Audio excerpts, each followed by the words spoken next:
শেখ পরিবারের বিরুদ্ধে ক্ষমতার অপব্যবহারের তথ্য আদালতেই প্রমাণ হয়েছে। এখন শুধু বিচারের অপেক্ষা। অন্তর্বর্তী সরকার এই বিচার শেষ করতে না পারলেও বিএনপির আমলেই সাজা পাবেন দোষীরা। সম্প্রতি ব্রিটিশ গণমাধ্যম দ্য ইন্ডিপেন্ডেন্টের প্রতিবেদনে উঠে এসেছে এই তথ্য।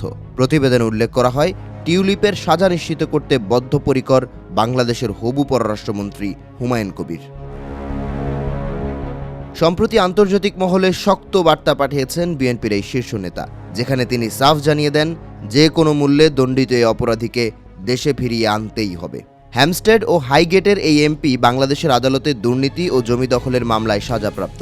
হুমায়ুন কবির জানান, সরকার পরিবর্তনের পর এখন বিচারিক প্রক্রিয়া স্বচ্ছভাবে তাকে অনুসরণ করছে। শুধু টিউলিপ নন, তার খালা শেখ হাসিনাকেও মানবতাবিরোধী অপরাধের জন্য বাংলাদেশে ফিরিয়ে এনে বিচারের মুখোমুখি করা হবে। বাংলাদেশের সঙ্গে যুক্তরাজ্যের বন্দি বিনিময় চুক্তি নেই, সেক্ষেত্রে হবু পররাষ্ট্রমন্ত্রীর এই বার্তা কি কেবলই লোক দেখানো? ইন্ডিপেন্ডেন্ট বলছে, কথার কথা নয়, লন্ডনে টিউলিপ সিদ্দিকের দিন শীঘ্রই ফুরিয়ে আসছে।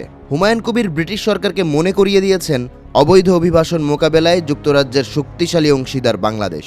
তাহলে বাংলাদেশে অপরাধ করে পালিয়ে আসা অপরাধীদের মোকাবেলায় কেন আলাদা হবে যুক্তরাজ্য?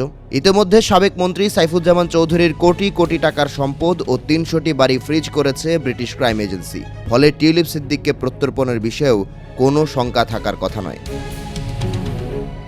বাংলাদেশের হবু পররাষ্ট্রমন্ত্রী জানান, কিয়ার স্টারমারের লেবার সরকারের জন্য একটি বিব্রতকর বিষয়ে পরিণত হয়েছেন টিউলিপ সিদ্দিক। এখন ব্রিটিশ সরকারকে সিদ্ধান্ত নিতে হবে, তারা কি অপরাধীকে আশ্রয় দিবে নাকি প্রত্যর্পণের মাধ্যমে ডাইনিং স্ট্রিট পরিষ্কার করা হবে। এর আগে রায়ের প্রতিক্রিয়ায় লেবার পার্টির মুখপাত্র জানান, এই মামলায় ন্যায্য আইনি প্রক্রিয়ার সুযোগ পাননি টিউলিপ, তাই রায়কে স্বীকৃতি দিতে পারে না কিয়ার স্টারমারের দল। যদিও ব্রিটিশ প্রশাসনের কাছ থেকে পাওয়া গেছে ভিন্ন মন্তব্য।